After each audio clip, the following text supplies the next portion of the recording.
Hello everyone, this is Manish and you are watching exam Marathi academy. तर मित्रांनो, आजच्या या व्हिडिओत आपण तुमच्या अपकमिंग महाजेनको केमिस्ट्री या एक्झामसाठी मोस्ट इम्पॉर्टंट क्वेश्चन्स पाहणार आहोत। आणि जसं की मी प्रीवियस व्हिडिओत सांगितलं होतं, आपले हे दोन्ही कोर्स अपडेट झाले आहेत।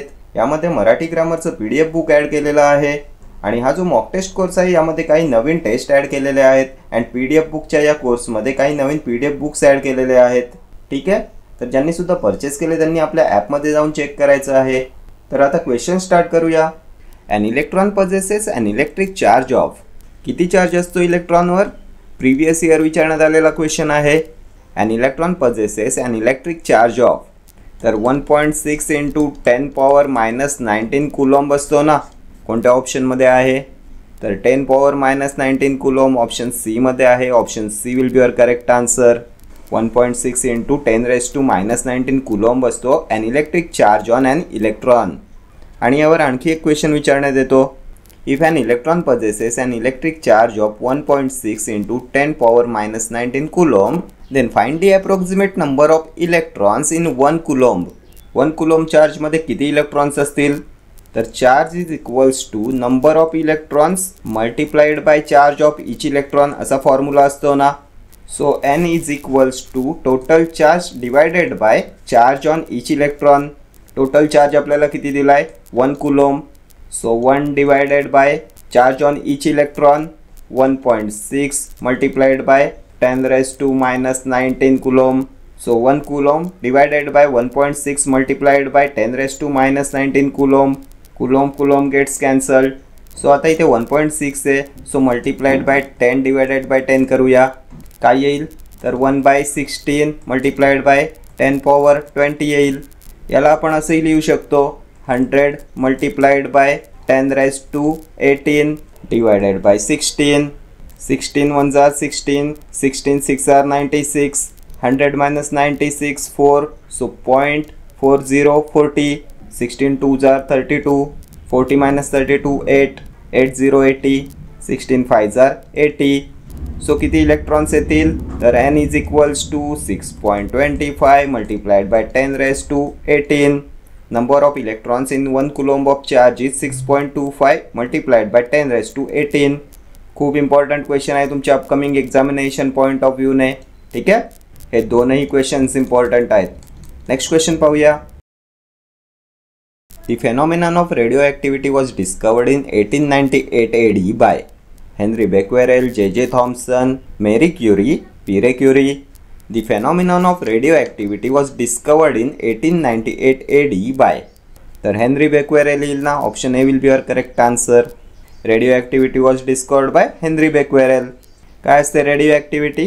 तर radioactivity is the phenomenon of spontaneous emission of radiation from radioactive substances. SI unit काय असते रेडिओ ॲक्टिव्हिटीचं? तर बेक्वेरेल असते ना SI unit of radioactivity. हे सुद्धा खूप वेळा एक्झामला विचारण्यात येते। नेक्स्ट क्वेश्चन पाहूया। Movement of outer electrons in the inner orbits of an atom produces alpha rays, beta rays, gamma rays, X rays. Movement of an outer electrons in the inner orbits of an atom produces, काय produce होते due to movement of outer electrons in the inner orbits of an atom? तर X rays होईल ना। Option D will be your correct answer. X rays काय असतात? तर high energy electromagnetic radiations असतात ना X rays. And X rays are discovered by Roentgen. कधी discovered केले? तर 1895। Then X rays have shorter wavelength. Then X rays are capable of travelling in a vacuum. ठीक आहे। अल्फा रेज काय असतात? तर पॉझिटिव्हली चार्ज पार्टिकल्स असतात ना alpha rays. And alpha particles were first identified by Rutherford. कधी identify केले? 1909। Then beta rays, तर नेगेटिव्हली चार्ज पार्टिकल्स असतात ना beta rays. And ionising power of beta rays is lesser than alpha rays. Then gamma rays, तर neutral असतात and least ionising power असते gamma रेजची। Then gamma rays have the largest penetrating power. ठीक आहे, next question पाहूया। An atom has 7 electrons in its M shell and contains 18 neutrons in its nucleus. What is its mass number? Mass number काय येईल? जर ॲटमच्या M शेलमध्ये 7 electrons आहेत आणि न्यूक्लियसमध्ये 18 neutrons आहेत, तर त्याचा मास नंबर विचारला आहे। तर मास नंबर काय असतो? तर number of protons and number of neutrons.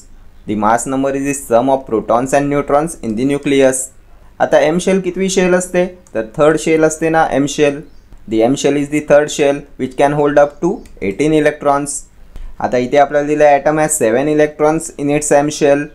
Electronic configuration काय येईल तर 2 8 7. So total number of electrons येतील 2 + 8 + 7 किती 17. आणि आपण पाहिलं होतं न्यूट्रल ॲटममध्ये number of protons is equals to the number of electrons. So number of protons किती येतील तर 17. तर आता क्वेश्चनमध्ये आपल्याला मास नंबर विचारलं आहे and the mass number is the sum of protons and neutrons. मग नंबर ऑफ प्रोटॉन्स किती आहेत 17. Number of neutrons 18. Mass number किती येईल 35.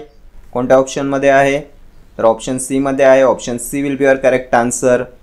नेक्स्ट क्वेश्चन पाहूया. SI unit of radioactivity is. काय असते रेडिओ ॲक्टिव्हिटीचं SI unit becquerel curie weber gauss. तर प्रिव्हियस क्वेश्चनमध्ये आपण पाहिलं होतं ना बॅक्वेरेल असते ना SI unit of radioactivity. Option A will be your correct answer. And 1 becquerel is defined as 1 disintegration per second. Henry Becquerel यांनी डिस्कवर केलं होतं ना रेडिओ ॲक्टिव्हिटी. सो यांच्या नावावरून हे नाव पडलेलं आहे बॅक्वेरेल. त्यानंतर क्युरी काय आहे तर older unit of radioactivity होतं ना curie. Becquerel replace the curie and 1 curie is equals to 3.7 multiplied by 10 power 10 becquerel. ठीक आहे. What is weber. वेबर काय आहे तर SI unit of magnetic flux असते ना वेबर.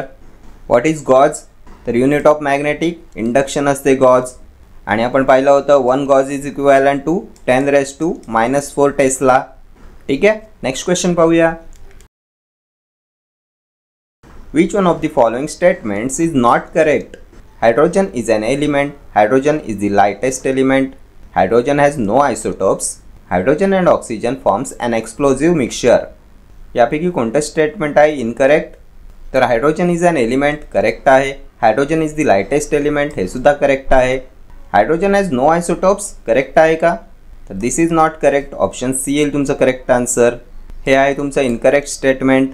हायड्रोजनचे 3 आयसोटोप्स असतात ना protium deuterium and tritium. Isotopes काय असतात तर isotopes are the atoms of the same element with the same number of protons but a different number of neutrons. यामध्ये same number of protons असतात but different number of neutrons असतात isotopes. आणि protium deuterium and tritium हे 3 आहेत हायड्रोजनचे isotopes. Next question पाहूया. The activity of radio isotope changes with temperature pressure chemical environment. None of these. कशाबरोबर change होते activity of radio isotope तर temperature बरोबर चेंज होईल का ॲक्टिव्हिटी ऑफ रेडिओ आयसोटोप तर नाही होणार. प्रेशर बरोबर सुद्धा नाही होणार. देन केमिकल एन्व्हायरमेंट तर याबरोबर सुद्धा चेंज होणार नाही activity of radio isotope. So none of these येईल तुमचं करेक्ट आन्सर. Option D. हे तीनही एक्सटर्नल फॅक्टर्स आहेत and the activity of radio isotopes do not depends upon these. Next question पाहूया. Match the list first and list second and select correct answer using the codes given below the list. List फर्स्टमध्ये आहे characteristics. List सेकंडमध्ये आहे particles. तर 0 मास काय येईल positron neutrino quark photon. काय येईल 0 मास तर न्यूट्रिनो येईल ना 0 मास. न्यूट्रिनोज असतात तुमचे मासलेस. ठीक आहे. So 0 mass neutrino. Fractional charge काय येईल तर क्वार्क्सचे असतात ना fractional charges. Quarks carry fractional electric charges +2/3 or -1/3. These electric charges are carried by quarks. So quarks have fractional electric charges. Then fractional spin. The positron येईल fractional spin. Positron काय असतात तर antiparticles of electrons असतात ना positrons. They are having same number of electrons and charge of +1 and spin of 1/2. So fractional spin positron. Integral spin photon येईल. Photons have a spin of 1. ठीक आहे. तर काय येईल करेक्ट आन्सर फर्स्टचं Q, second R, third P, fourth S. QRPS कोणत्या ऑप्शनमध्ये आहे चेक करा. तर QRPS ऑप्शन ए मध्ये आहे. Option A will be your correct answer. ठीक आहे. 0 mass neutrino, fractional charge quark, fractional spin positron, integral spin photon. ठीक आहे. नेक्स्ट क्वेश्चन पाहूया. U-235 belongs to which member of the series? Uranium-235 belongs to which member of the series? कोणत्या सिरीजमध्ये येईल? Uranium 235. तर ॲक्टिनियम series येईल ना, option C येईल तुमचं करेक्ट आन्सर. ॲक्टिनियम सिरीजचा स्टार्टिंग पॉईंट असतो ना U235, युरेनियम 235. काय असतो या सिरीजचा फॉर्म्युला? तर 4n+3. Actinium series begins with uranium 235 and ends with lead 207. ठीक आहे. त्यानंतर व्हॉट इज नेपच्युनियम सिरीज? तर 4n+1 neptunium series. It starts with neptunium 237 and gives stable product bismuth 209. ठीक आहे. थोरियम सिरीज, तर 4n thorium series. It starts with thorium 232 and ends with lead 208. Uranium series, तर 4n+2 uranium series. It begins with uranium 238 and ends with lead 206. ठीक आहे. या सर्व series तुमच्या examination point of व्ह्यूने मोस्ट इम्पॉर्टंट आहेत. Next question पाहूया. Which one of the following statements is not correct? Incorrect statement ओळखायचं आहे. Atoms of different elements may have same mass numbers. Atoms of an element may have different mass numbers. All the atoms of an element have same number of protons. All the atoms of an element will always have same number of neutrons. काय येईल यापैकी incorrect statement? तर atoms of different elements may have same mass numbers. Isotopes असतात ना हे. Isotopes of different elements can have the same mass number. So हे correct statement आहे. Then atoms of an element may have different mass numbers. हे सुद्धा correct आहे. Then all the atoms of an element have same number of protons. हे सुद्धा correct आहे. Then all the atoms of an element will always have same number of neutrons. तर हे incorrect आहे. Option D येईल तुमचं correct answer. All the atoms of an element will not always have the same number of neutrons. Atoms can have a different number of neutrons. ठीक आहे. Next question पाहूया.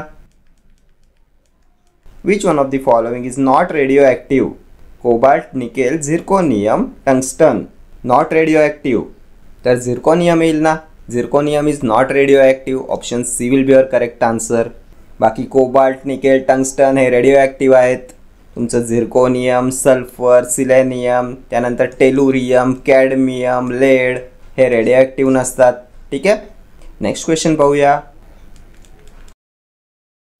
The alpha particles are high energy electrons, positively charged hydrogen ions, high energy X-ray radiations, double positively charged helium nuclei. काय असतात alpha particles? तर previous क्वेश्चनमध्ये सुद्धा आपण पाहिलं होतं ना, पॉझिटिव्हली चार्ज्ड पार्टिकल्स असतात ना alpha particles. Alpha particles consist of 2 protons and 2 neutrons. Alpha particles are double positively charged helium nuclei. Option D will be your correct answer. हे जे अल्फा पार्टिकल्स असतात हे ऑब्टेन करतात by removing 2 electrons from the helium atom. So alpha particles is doubly charged helium ion. ठीक आहे. Next question पाहूया. Isotopes of oxygen are. कोणत्या येतील यापैकी ऑक्सिजनचे आयसोटोप्स? तर ऑक्सिजनचे 3 नॅचरली ऑकरिंग आयसोटोप्स असतात ना. Oxygen 16, oxygen 17 and oxygen 18. कोणत्या ऑप्शनमध्ये आहे? तर 16, 17, 18 ऑप्शन बी येईल तुमचं correct answer. These are isotopes of oxygen. Next question पाहूया. A radioactive substance has a half life of 4 months. 3/4 of this substance would decay in 3 months, 4 months, 8 months, 12 months. एका radioactive सबस्टन्सची half life आहे 4 months. तर त्या सबस्टन्सला 3/4 decay होण्यासाठी किती वेळ लागेल? आपल्याला हाफ लाईफ दिले 4 months आणि आपल्याला काढायचे time when 3/4 of the substance has decayed. तर आपण पाहिलं होतं ना, after first half life half of the substance remain. After 2 half lifes half multiplied by half 1/4 of the substance remains. And after n half lives remaining substance will half means 1/2 power n. ठीक आहे. So now we have to calculate the number of half lives required for 1/4 of the substance to remain. आणि त्यानंतर त्याला multiply करायला लागेल by the half life to find the total time. So पहिल्यांदा calculate करूया fraction of the substance remaining after the decay. तर fraction of substance remaining X पकडू. आपल्याला दिले 3/4 of the substance has decayed. So 1 - 3/4 is equals to 1/4. X is equal to 1/4. 1/4 of the substance remains. आता आपल्याला माहिती आहे the fraction remaining after n half lives is half raise to n. आणि ते आपल्याला भेटलं आहे 1/4 of the substance remains. So half power n is equals to 1/2. 4th. मग आता 1/2 raised to n is equals to 1/4. याचाच अर्थ n ची व्हॅल्यू येईल तुमची 2. हाफ रेस टू 2 येईल ना 1/4. So n is equal to 2. आता आपल्याला कॅल्क्युलेट करायचे टोटल टाइम. आपल्याला माहिती आहे half life is 4 months. So after 2 half lives the total time is 2 multiplied by 4 is equals to 8. 8 months येईल तुमचं correct answer option C. 3/4 of the substance would decay in 8 months. Next question पाहूया. Which one of the following is used in the treatment of blood cancer? Iodine 131, sodium 24, phosphorus 32, cobalt 60. कसला use करतात in the treatment of blood cancer?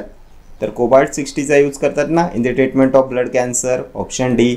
Cobalt 60 आहे तुमचं artificial radio active isotope of cobalt. एका एक्झामला याचं half लाईफसुद्धा विचारलं होतं. Half life of cobalt 60 किती असते? तर 5.27 years असते. आयोडीन 131चा यूज कशासाठी करतात? तर याचा यूज करतात to diagnose and treat cancers of thyroid glands. Phosphorus 32चा कशासाठी यूज करतात? तर पॉलिसायथेमिया वेराच्या ट्रीटमेंटसाठी यूज करतात ना P32चा, फॉस्फरस 32चा. नेक्स्ट क्वेश्चन पाहूया. Consider the following pairs of ions और atoms. Sodium and neon, sodium and potassium, potassium and chlorine. In which of these pairs are the ions or atoms isoelectronic with each other? यापैकी कोणत्या पेअरमधले ions और atoms आहेत आयसोइलेक्ट्रॉनिक with each other? तर आयसोइलेक्ट्रॉनिक म्हणजे काय? तर they have the same number of electrons. तर आता आपल्याला यासाठी यांमधले नंबर ऑफ इलेक्ट्रॉन्स माहिती पाहिजेत. तर सोडियमचा ॲटॉमिक नंबर काय आहे? 11. So sodium has lost 1 electron. 11 - 1 10 electrons होतील. त्यानंतर निऑन ॲटॉमिक नंबर काय आहे? 10. आणि निऑन न्यूट्रल आहे. So it has 10 electrons. त्यानंतर इथे पुन्हा सोडियम आला आहे 10 इलेक्ट्रॉन्स. पोटॅशियम ॲटॉमिक नंबर काय आहे? 19. Potassium has lost 1 electron. So 19 - 1 18 electrons होतील. इथे पुन्हा पोटॅशियम दिलं आहे 18 इलेक्ट्रॉन्स. क्लोरीन तर atomic number 17 and chlorine has gain 1 electron. So 17 + 1 18 electrons होतील. मग आता कोणती पेअर येईल आयसो इलेक्ट्रॉनिक? तर sodium and neon. Sodium 10 electrons, neon 10 electrons. So he pair आहे तुमची आयसो इलेक्ट्रॉनिक. सेकंड पेअर दिलं आहे sodium and potassium. Sodium 10 electrons, potassium 18 electrons. So he pair येणार नाही तुमची आयसो इलेक्ट्रॉनिक. थर्ड पेअरमध्ये काय दिलं आहे? पोटॅशियम 18 इलेक्ट्रॉन्स, क्लोरीनसुद्धा 18 इलेक्ट्रॉन्स. सो ही सुद्धा पेअर येईल तुमची isoelectronic. So pair first and third येईल तुमचं करेक्ट आन्सर ऑप्शन डी. ठीक आहे. तर हे सर्व क्वेश्चन्स तुमच्या अपकमिंग महाजनको केमिस्ट्री एक्झामिनेशनसाठी मोस्ट इम्पॉर्टंट क्वेश्चन्स आहेत.